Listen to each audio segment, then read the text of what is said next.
Bonjour, bienvenue dans ce point bourse du 1er octobre 2024. Alors aujourd'hui, on va faire un petit point rapide sur les chiffres, on va voir quelques actions et puis on va parler un peu du contexte global, notamment avec ce qui se passe au Moyen-Orient qui pourrait impacter pas mal de classes d'actifs, notamment sur le pétrole, l'or et l'armement. Alors avant de commencer, comme d'habitude, je rappelle que les informations et analyses données sur cette chaîne sont données à titre indicatif mais ne peuvent pas être considérées comme un conseil en investissement. L'investissement boursier est risqué et vous êtes responsable de tous les investissements que vous faites. Alors, on a eu des chiffres, notamment sur les PMI, pour mesurer la santé de l'économie, notamment sur le manufacturier. Alors, c'est revenu relativement mauvais, c'est-à-dire qu'on est en contraction, mais un peu moins pire, si on peut dire, que prévu, un peu partout en Europe et aux États-Unis, mais on est sous les 50, donc c'est relativement moyen. On a fait un peu mieux quand même que prévu, donc pas vraiment de gros décalage sur ce niveau-là. On va surtout parler de ce qui se passe avec Israël. Israël qui est en train d'essayer d'éliminer les têtes terroristes à droite et à gauche, notamment au Liban. Et selon les États-Unis, donc on a eu une annonce qui est tombée assez récemment, les États-Unis pensent que Israël pourrait être attaqué par l'Iran prochainement. Donc ça met encore un peu le feu aux poudres parce que l'Iran c'est quand même une puissance militaire assez importante aussi. Ça pourrait peut-être embraser le Moyen-Orient et donc comme à chaque fois qu'on a des problèmes dans cette partie du globe, on a souvent le pétrole qui flambe, l'or qui remonte, etc. Donc, et là, c'est ce qu'on a encore exactement. On avait alors quand c'était le Liban ou la bande de Gaza, il n'y avait pas trop de répondants, mais là avec l'Iran, c'est un peu plus compliqué. Donc il y a des inquiétudes à ce niveau-là, et on le voit notamment sur le pétrole qui prend aujourd'hui quasiment 4%, alors qu'on était même négatif à une certaine partie de la journée, et puis là on explose un peu. Forcément, c'est pas bon. Et on aura demain aussi les pays producteurs de l'OPEP. Donc, peut-être une, pas forcément une tendance, mais à court terme, quelque chose comme une peur, un peu une panique sur les marchés, notamment là-dessus, sur ce qui se passe au Moyen-Orient, et donc hausse du pétrole, l'énergie aussi éventuellement, et l'or toujours. Donc là, on a vu le pétrole. On va regarder l'or. L'or, c'est pareil, qui avait commencé une petite baisse, une petite conso très mince à ce stade de jour, mais là, on réagit déjà, on prend plus 1%. Il y a beaucoup d'États aussi qui continuent d'acheter de l'or énormément, donc et encore avec ces soucis, ça devrait continuer de porter l'or toujours en cette fin d'année 2024 vers des plus hauts. Alors, est-ce qu'on va avoir les 3000 ou pas d'ici, ça semble un peu élevé, mais pourquoi pas, c'est pas impossible. En tout cas, on aura certainement des mouvements qui vont continuer vers le haut euh, en fin 2024. Et on va regarder quelques actions du CAC 40, notamment l'indice. L'indice qui perd 0,8, on l'avait dit, un retour un peu à la normale après les grosses hausses dues à la Chine. On a comblé le deuxième gap qu'on avait créé entre le 25 et le 26 septembre. On est toujours sous les 7007 qu'on a testé un peu un jour ou deux et finalement qu'on fait leur office, résistance. Donc en mode construction et puis on va attendre justement les catalyseurs. Alors ça pourrait être les résultats, notamment du troisième trimestre, résultats du troisième trimestre qui vont arriver sur pas mal d'entreprises. Ça pourrait booster un peu, ou alors d'autres événements macro, mais pour l'instant on est un peu en mode construction, en attente de recasser ces 7007 et de pousser un peu la porte pour aller vers les plus hauts. Peut-être à la fin de l'année, on sait que décembre traditionnellement c'est toujours un peu fort avec un rallye de Noël. Est-ce qu'il va falloir attendre encore septembre, octobre, novembre où on va pas faire grand chose pour attaquer les 7007 et avoir décembre en plus haut? On verra avec ce qui va se passer, notamment sur les résultats aussi au niveau de ce qui a bien bougé. Alors Edenred, je trouve pas ça pertinent, on va pas en parler, on va plutôt parler de Thales. On va parler après de quelques valeurs comme Valourec, Chimeris, FDJ, BYD, Rheinmetall. On commence avec Thales, plus 2,5.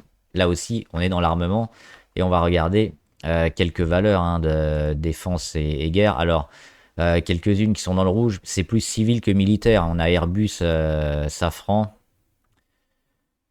qui sont légèrement dans le rouge. Dassault, c'est stable. Et puis le reste, on le voit, grosse poussée. Hein. Donc sur Thales, plutôt positif. Et puis on a quand même un cours qui est en train d'être à plat hein, en range quasiment depuis le mois de juillet. Ça pourrait être le déclencheur pour refaire partir beaucoup de valeurs défense-guerre. C'est peut-être quelque chose à jouer, sur lequel s'investir. D'autant que techniquement, on a aussi des signaux plutôt favorables. On le voit sur Thales avec le support à 142.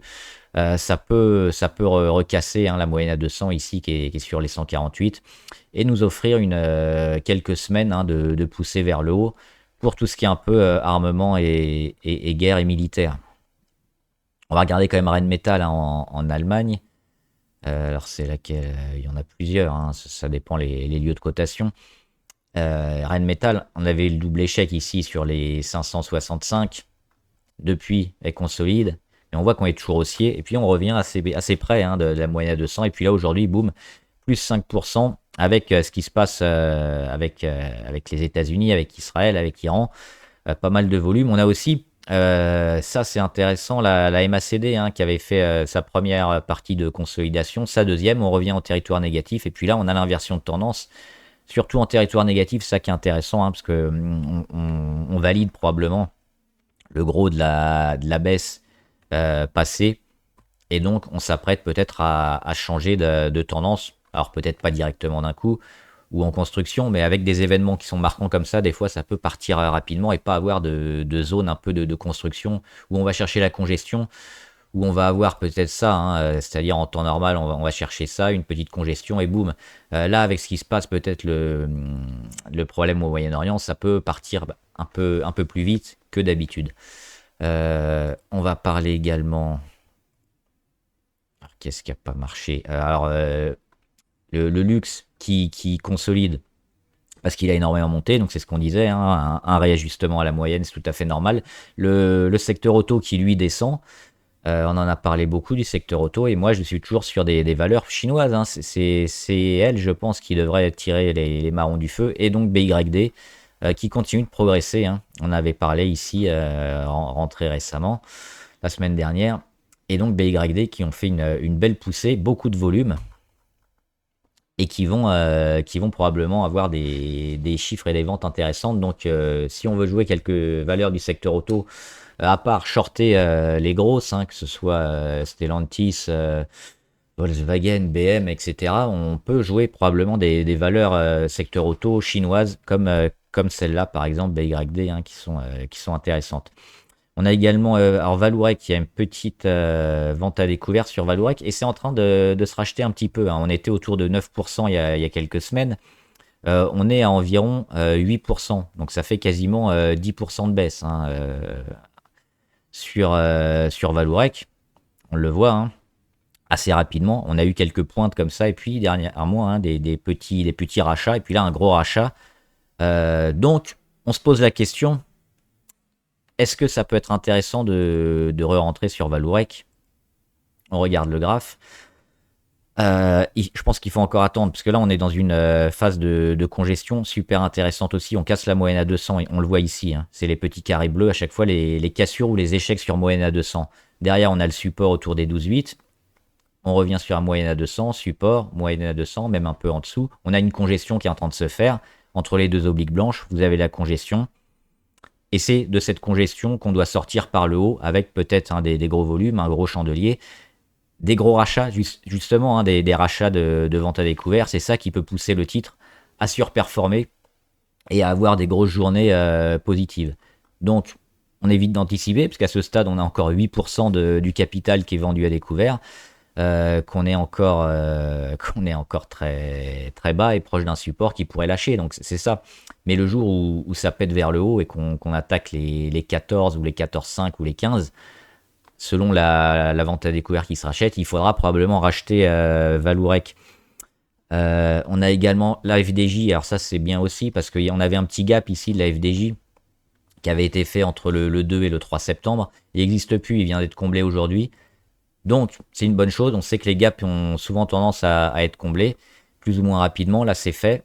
On va consolider gentiment, on était assez haut niveau MACD, donc à court terme, ça va permettre probablement à pas mal de monde de re-rentrer, ça sera peut-être mon cas.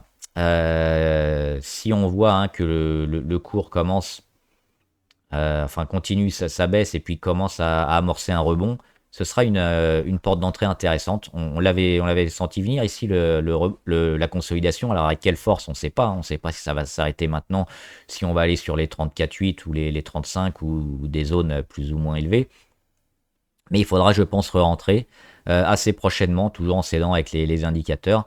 Le but, c'est toujours d'aller taper au moins les 45, le plus haut historique sur la FDJ, qui a plutôt que des feux au vert avec le rachat de Kindred récemment. Et on a également Imeris. Alors Imeris, ils ont perdu pas mal. Il y a une consultation qui a duré quelques mois, notamment sur une mine de lithium dans l'Allier. Alors, a priori, le projet est plutôt bien embarqué. Ça va créer pas mal d'emplois. Il y a il y a quelques inquiétudes, notamment sur le volet environnemental, avec à savoir l'utilisation de l'eau, les éventuelles pollutions des sous-sols et les éventuelles pollutions dues au trafic ou l'impact du trafic. Alors a priori, il n'y aura pas trop de trafic routier, on va plutôt prendre les rails pour utiliser pour acheminer le minerai. Ça va demander encore il y a 3 mois, je crois, pour confirmer le projet. Donc, c'est peut-être ça qui a joué sur le cours, je pense, la fin de la réunion publique de plusieurs mois et les conclusions qui ont été rendues lundi, notamment. Je pense que ça vaut le coup. Alors là, on n'a pas les données fondamentales, on le refera peut-être une fois, notamment avec un price to book super bas, c'est-à-dire qu'Imeris, on a quasiment des capitaux qui sont plus élevés que la capitalisation, c'est-à-dire qu'elle est sous-valorisée. Alors, ça peut être le cas si on a dans le futur une entreprise qui va perdre de l'argent, mais à minima, si on a une entreprise qui est stable, qui est sous-valorisée, le cours doit s'ajuster, et encore plus si elle gagne de l'argent, qu'elle sort un résultat net, le cours doit exploser, donc c'est plutôt ça qu'on joue. Il faudrait, je pense, pour qu'Imeris ne s'en sorte pas, une annulation de la mine, de l'extraction de la mine en Allier. Sur ce que j'ai lu, moi, j'ai pas décelé que ça allait être le cas, donc je pense que ce sera plutôt une opportunité de voir un peu la réaction du marché et de rentrer sur Imeris. On en reparlera, qui semble quand même plutôt intéressante, avec l'État qui est assez engagé aussi pour la souveraineté énergétique, et donc le lithium pour Imeris qui devrait extraire donc dans l'Allier et repartir avec une production intéressante. Donc là, c'est peut-être une belle opportunité. Alors, il ne faudrait pas que ça continue de chuter lourdement, mais à voir. Les 29,7, on n'en est pas loin. Un début de réaction. La tendance, elle n'est pas encore dégradée à ce stade. On est juste dans la construction. Peut-être un peu une peur du marché. Ce sera intéressant de surveiller au jour le jour. Et puis, les valeurs abonnées, je crois qu'il y en avait quelques-unes qui avaient été rajoutées. Aramis, alors impressionnant, Aramis dans le secteur auto. Ils s'en sortent mieux que les constructeurs. Techniquement, c'est plutôt propre. On a aussi un petit pic de volume intéressant, alors qu'il n'était pas aussi gros que les derniers. Qu'est-ce qu'on peut en attendre? Alors ça, c'est en rouge normalement. Hop. On a quand même des grosses zones là sur les 5,4, les 5,8 qu'on a réussi à passer, et souvent qui ont été revendus. Donc là, pareil, on revient de les passer un peu. Et puis, ça fait un moment qu'on est haut. Donc, à court terme, peut-être plutôt racheter ces zones-là, 5,4, 5,8 si on y revient. Moi, je suis un peu surpris de voir Aramis aussi haut, surtout avec le secteur auto qui va relativement mal. Si j'étais dessus, je préparais mes stops quand même. remonter. Et j'éviterais de rentrer maintenant, même si techniquement ça reste quand même plutôt fort. Attention à une éventuelle grosse conso. Alors Exosense rentré récemment, hein, notamment dans le secteur de la défense aussi, petite valeur, qui avait ouvert sur les 22,50 environ lors de son introduction. Une grosse... ah non, un peu plus haut. Elle est ouverte ici sur les 24. Elle avait fini sa première journée sur les 22,50. On avait frôlé